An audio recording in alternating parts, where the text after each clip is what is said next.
Welcome to the Lovecars On The Grid podcast, your global motorsport roundup with me, Tiff Needell, and Paul Woodman.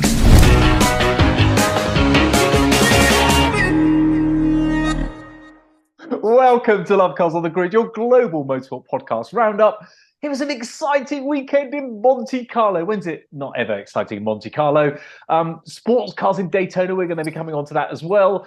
Not much in terms of Formula One or news, but we're going to go to Monte Carlo first because it was some weekend here, wasn't it? Well, some record-breaking. I mean, these Sebs, Seb Loeb and Seb Ogier, they've won 16. It's now 17. Well, 16 of the last 20 Monte Carlo rallies. They've now won 17 out of 21. And the interesting thing, they were 8 each. So it's now put Seb Ogier one ahead of Seb Loeb. But it's just incredible. And he just dominated the game, you know. And, there wasn't much change in the pecking order, unfortunately, of the world of rally after the off-season. It was still very much Toyota out front, as last year when Kalle Rovanperä romped to a title so young, ahead of Hyundai's. Then Ford still very much the third best. But it was an outstanding drive by Ogier. I mean, you know, he just cruised it all the way. There's a bit of a thing. It's amazing rallying now. It was dry. So unfortunately, there wasn't the great snow, the shots of them slithering around on the snow. And in many ways, they get a bit dull. I mean, I'm not a big fan of these little short, tiny, four-wheel drive, high-tech cars because they nip through everything so fast. And there was hardly any corrective lock because they're just on rails. I mean, the main problem was they had a ration of so many soft tyres and so many super soft tyres. Because the whole rally was dry, the super softs were going off. So a lot of the talk was almost like Formula One. They were all saying, oh, my tyres went off halfway through the stage and tyres. It was all tyres and tyres. But to show how close it is, Kalle Rovanperä, because he's the reigning champion, he's had to start first. They always have that, whoever's leading the championship is first on the road, which causes a lot of controversy when it's dusty and dirty because you're cleaning, you're the sweeper, as they say. But of course, when we looked at it in the dry, perfect conditions, you think, well, there's no disadvantage going first. But it's so tight now. He was stymied on the first day or so by salt because they salted the roads. So he was the first one to encounter not dust or rubble or snow or sheet ice, but salt. And so that slowed him down for a day. Whereas Ogier was only sort of part-timer, doesn't do all the rest. He was well down the starting order. So he came in the stage about 7th car. And so that the salt had been swept. And in fact, what's his name? I've got the time. Rovanperä, he was 36 seconds down after salt sweeping, and actually pulled it back to only lose to Ogier by 16 to 18 seconds in the end. And obviously, Ogier was backing off because he was cruising. But it is an amazing. And it is a problem rallying. I still worry about rallying. You know, the British interest dying because we haven't got much British rallying at home. We haven't got a World Championship event here. And the television was a bit dull. They are just so quick and so neat and so tidy to go fast. There was no real drama. It was only the second Ford bow club of the wall, Pierre-Louis Loubet. I did see one bit of drama in a night stage. It was doing the rounds on Twitter. There's a photo of a man getting quite frisky with a lady. And as the camera went past, you could see it's not supposed to be a couple of bare bottoms. That's not supposed to be what we're looking for. No, I know. I'm just merely stating the commentary team. We've got yet again this shouting commentary was driving mad. I'm sorry, and maybe I'm an old-fashioned, but it's Bex Adam, Bex Williams, and Andrew Coley. I mean, they're fanatical interest. They love their sport. They know everything, but they just talk wall to wall. I watched the first Thursday night live, and then the onboards now they don't get broken up as much. You know, before they went around a corner and the signal disappeared. Fantastic onboards, looking at the drivers' faces, looking at the spotlight because it was dark the first night.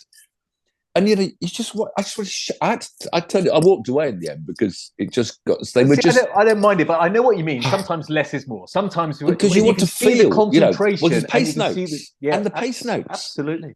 And it's not just the English. I mean, it's great if it's English pace notes because then you can actually.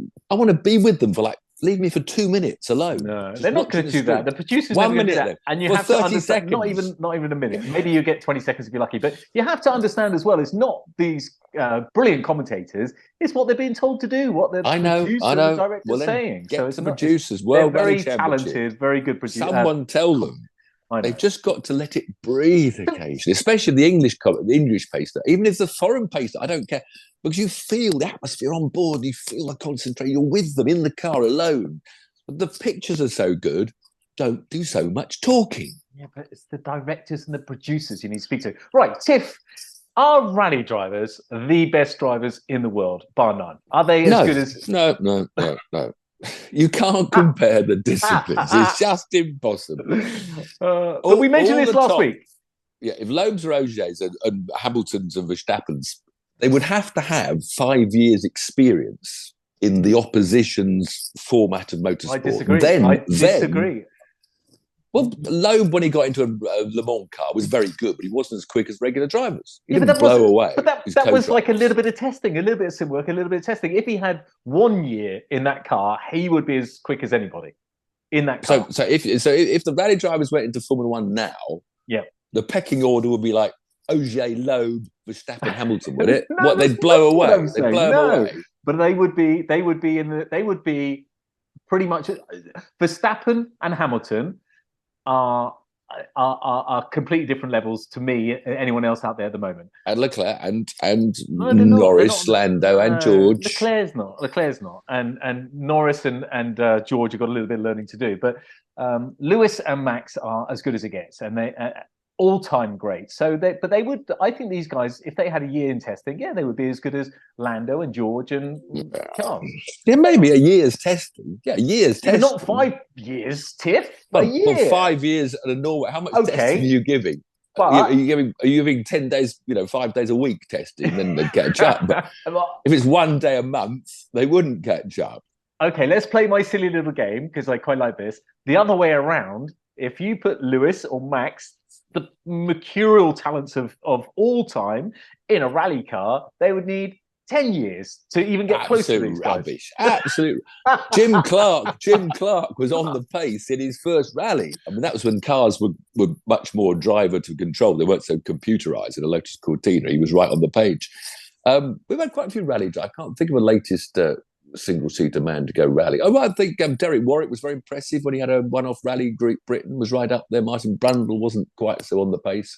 I survived 2 rally GBs and didn't crash, but wasn't exactly that fast. But in fairness, you weren't that fast in Formula 1 either, were you? What are you? You're in a right little mood today, aren't you? Little stubbled face. I see you on Twitter without fresh air walking. Has that made you fresh-minded? Did you see? Anyway. I'm dog sitting. She just appeared. For those of you watching on YouTube, the dog just appeared here somewhere. I'm dog sitting. So interesting. We've got Carl Larson now, who I talk about as being as good as Verstappen, Hamilton, as good as Ogier's maybe. Doing Indianapolis next year, and maybe doing what that will be good. That will be a good test of your theories. See how a NASCAR driver jumps in. And that thing they used to do every year, which is brilliant, the Schumacher and Sebastian Vettel. The racing champions. They still do that. It seems to disappear off our TV screen. So that's a bit of fun. Because someone got in and blew away Loeb in a rally car, didn't they? I forget it was someone, American young all-rounder. So our video that's coming out this weekend, I believe, on Saudi Arabia. So my whole spiel about Sebastian Loeb must be one of the best drivers of all time. People are going to laugh at it now, aren't they? No. Nobody's arguing against that. We're just saying it would take wins in a row. Quite a while to do any different. Anyway, back to Monte Carlo. You've ruined my report there. Hyundai, of course, the second best car with what Thierry Neuville came third. Hyundai. Elfyn Evans, Elfyn, yet again. He was the closest to Ogier, and then he had a puncture. And puncture's still a terrible thing in rallying. It's with rallying now so close, the gaps at the end of the stage are 2 seconds, 3 seconds, 5 seconds, between two good drivers. As soon as you have, 45 seconds to change a wheel, it just kills you for the whole weekend. We've been doing this podcast for a couple of years now, and every single time we say about Elfyn Evans, it's always doom and gloom. It's always bad luck. He's never quite been there. And Ford still not quite. Ott Tanak, of course, who switched from Hyundai to Ford, He was there, but the Ford still not quite on the pace. They had power steering problems. The other thing in rallying, of course, the moment even Ogier had troubles with his stupid hybrids. Even a year later, they're finished. Oh, I didn't have any hybrid on that stage. I didn't have any hybrid. What? I mean, you can't see it's got hybrid. It doesn't sound like it's got hybrid. Nobody knows spectating it's got hybrid. Nobody cares it's got hybrid. I won't get off that soapbox. It's very good for the future. We go hybrids. The other Ford drivers who we got, of course, the one that hit the wall was poor old Loeb, which was the only accident, I think, in the manufacturer's 10 cars, of any of them that hit anything. I think I'll give him a nickname, because if we're going to have him all year, he's now full-time at Ford, Pierre-Louis Loubet. So we ought to call him Louis. Louis. Oh, no. Don't give up your day job, mate. Anyway, there was, of course, the new star of the Ford team, and this is a bit sad, but this new young gun that got the third factory Ford drive, who happens to be 58-year-old young driver, Jordan Serenidis, this Greek guy, obviously earned a lot of money sometime in his life. He's been doing the World Championship race for 10 years, so he's bought the ride. And he finished 24th overall, had a lovely time, really enjoyed himself. And that's the way of the world. I mean, even in Formula One or wherever, teams, I mean, it's, poor old Malcolm Wilson with his M Sport team that run the Fords, they haven't got a huge Ford budget. So it's rather sad, that Malcolm has to go to someone bringing money to fill the third seat. Whereas there are lots of kids in the RC2. The RC2 down in Monte Carlo was very exciting, very close. Our young Brit, the only Brit we've got out there, Chris Ingram, he finished 7th in his Skoda. So he's privateer, struggling to make a name for himself, wanted to get recognised. But the winners up front, it was really hectic up front. Because the Russian, Nikolai Gryazin, led all the way. And he finished the last stage, beating the Frenchman, what's his name, Johan Rossel, by half a second. It's clenching. And the French protested the Russian that on Saturday night, the last stage, he cut a corner somewhere. How they found out, I don't know. They looked at all the onboards, and they penalised the Russian by 5 seconds for corner cutting in rallying. Cutting. I never even heard of corner cutting. So he lost They didn't wait until, if they protested before on the Saturday night, maybe he would have driven with that in mind, 5-second penalty. But he was given the penalty after finishing the stage, thinking he'd won it, and then the French go and protest. Am I allowed to say typical French, or is that? Yeah, you are. Probably not anymore. No, you can't say that anymore at all. So, so the RC2s was really exciting. A cliffhanger right to the end, and then controversy that swapped the front two round. So, so world rallying, yep. Ask the producer if it's not the commentator's fault. To watch, is it? It's just not exciting to watch on telly. And there were a few people watching. Especially with these little cars, there was just you hardly saw any corrective lock. In fact, the commentators, when you saw a slight slide, they went from shouting to screaming. I saw a slide, there's a slide. I nearly crashed. No, I nearly crashed on that corner. You ever considered doing it? Pretty good. When I was commentating, the producer used to tell me, stop talking, Tiff. Let the pictures let it breathe. How do I get to speak to these producers? Okay, the commentators are told to do it like that.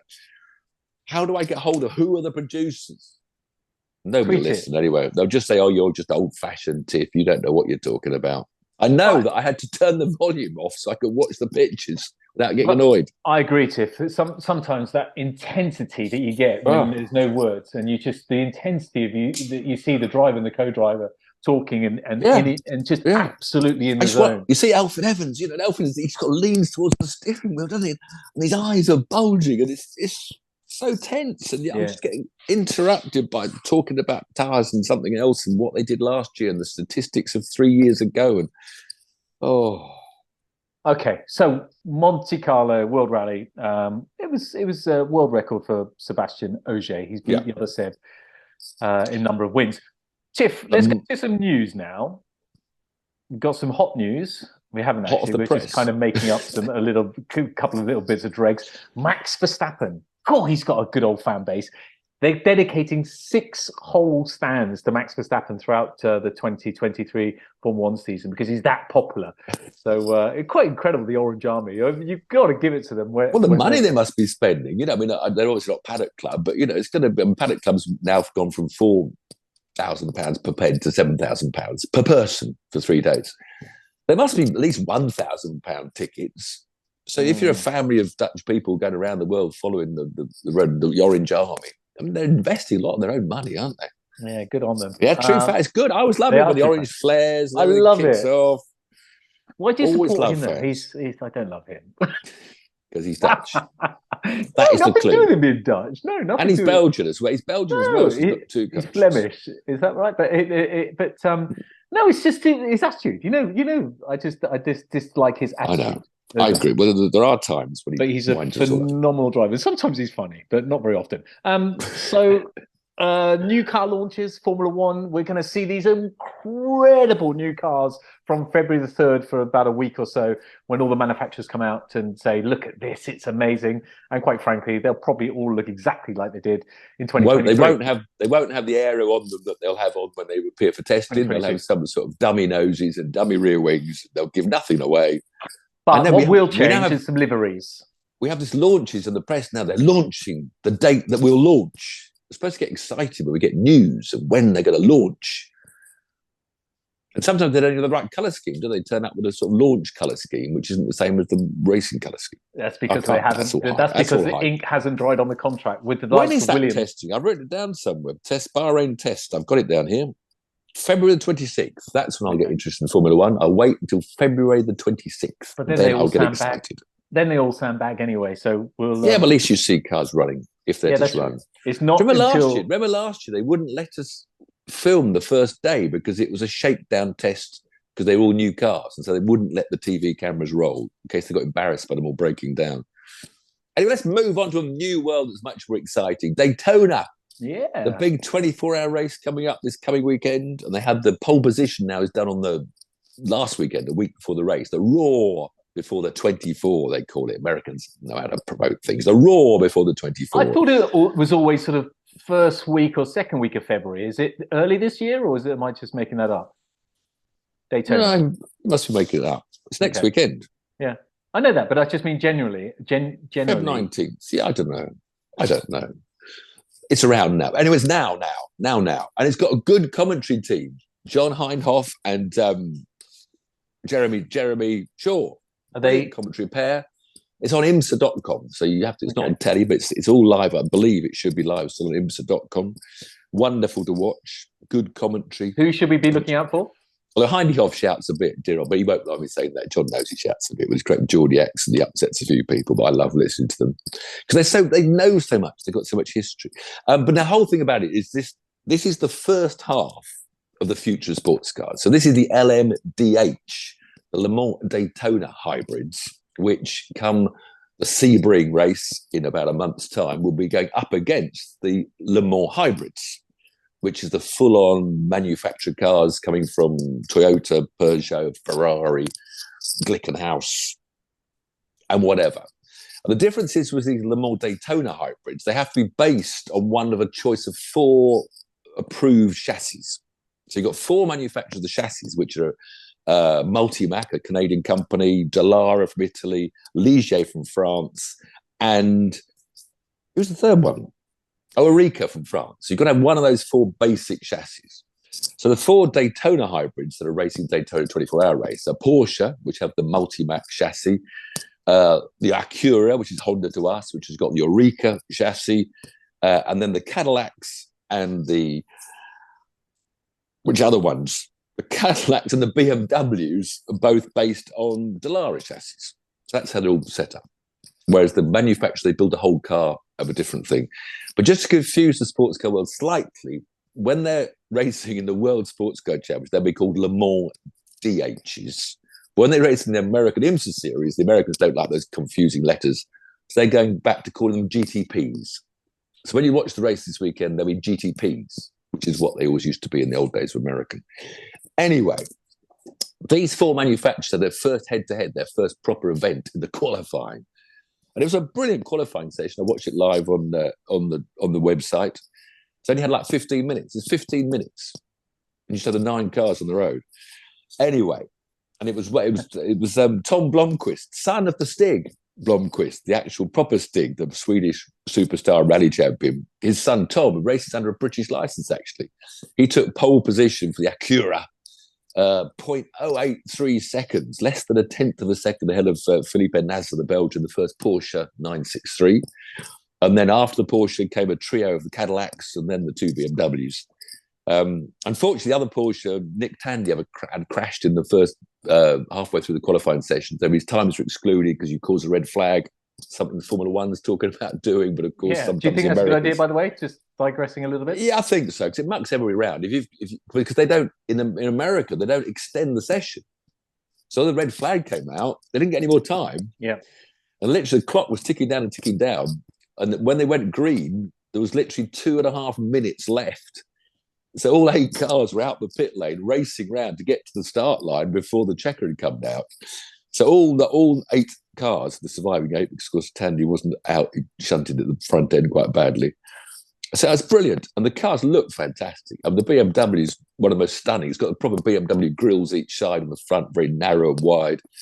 They got different. You don't have to have. You can have a normally aspirated. The Cadillac's got a big pumping V8 in the back, normally aspirated. The other 3 all had turbocharged plants. So I'm not sure quite how they work out all the equivalency of turbocharged and normally aspirated. I mean, there are very complicated rules. Because again, these Daytona hybrids have to have the everyone has the same X-Track gearbox and hybrid.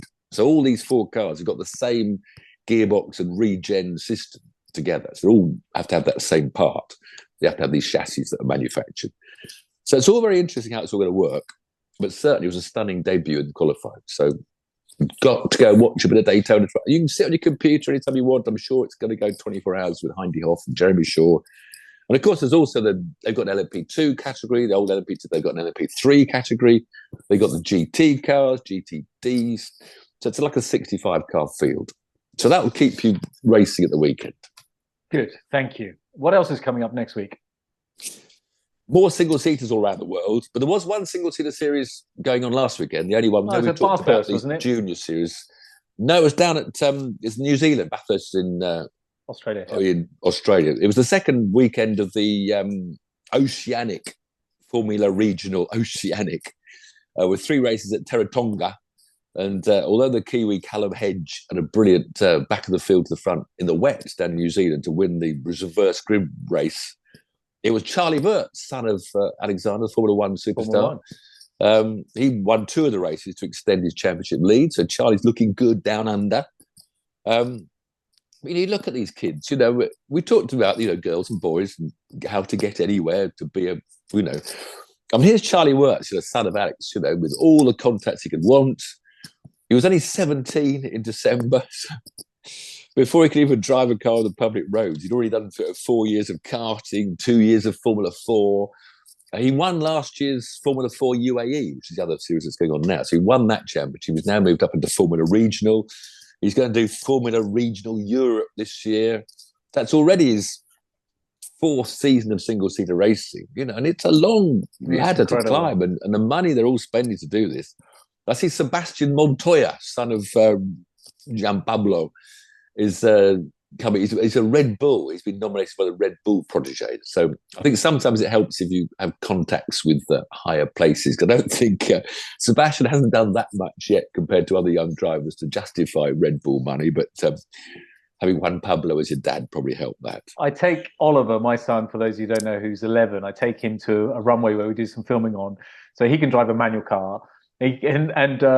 Last week, because it's a little bit icy, a little bit frosty, so we were doing some handbrake turns as well. So he's getting there. But that's what a brilliant age to learn. It's lucky that you can do that. But then going racing is a whole different ball game. I can't even afford to heat my house, let alone take my son. They're all at it again. These 85 young drivers we talked about last week, they're all at it again this weekend, because there's another Formula Regional Oceanic going down in New Zealand. And also then the Formula Regional Middle East and the Formula 4 UAEs are all out this weekend as well. The Kuwaiti Motor Town, which is a different track, I think, to the Kuwaiti Grand Prix track.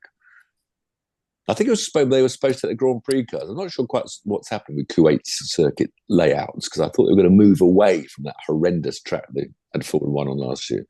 So lots of single-seaters in the Middle East and down in New Zealand. the Daytona 24-hour race, of course, and the E's are back. Formula E's, a midweek. They're going to rush through their championships. It's all finished by about July. We need to get one of those events. We need to get on one. Cupra are lovely people, so I'll tap. South Africa's an easy flight. Yeah, we'd like to pop down there. That'd be nice. When's South Africa? I don't know. I've got my calendar that far ahead. I'll be the cameraman. You can do the presenting. February the 26th, same weekend as Formula One test. They're down in South Africa. Perfect. Okay. Easy flight down. But they're actually, it's not Saturday because they have different weekends in Saudi, don't they? It's Friday evening, 5 o'clock, I think. And where can we watch? Where can we watch this excitement? It's on something. It's on some television. Okay. Not that easy to find. Eurosport, I think, we did the last one. So there's single-seater racing, Formula E's, Formula Regionals, Formula 4s, Daytona 24 hours is the big thing. So next week is just going to be a blockbuster on this show. Yes. Because I've been wide awake from watching Daytona. Good stuff. Thanks for joining. I was just thinking, I knew something else I was saying. I had to send this program is talking about rallying. Best with Jenny Gow, sadly, had this awful stroke a couple of weeks ago now in the press. And we didn't send it last week. I forgot about it last week. So we do have to say a big get well soon to Jenny Gow, who was a Formula E. She's Formula One maybe on radio, wasn't she? I think she did Formula E at some time. But anyway, she's been a wonderful commentator for years and years in Formula One and stuff. And so we all best wishes Jenny to get well soon. Absolutely. Good final thought there. And catch you all next week, I hope. Go back to your beach. You look like a beach bum. I saw your Twitter. I'm going to shave tomorrow. I'm going to shave. Stubble's bad enough as it is. When it's grey like this, I look like a tramp, look like a hobo. Cheers, guys. See you soon. Bye. See you.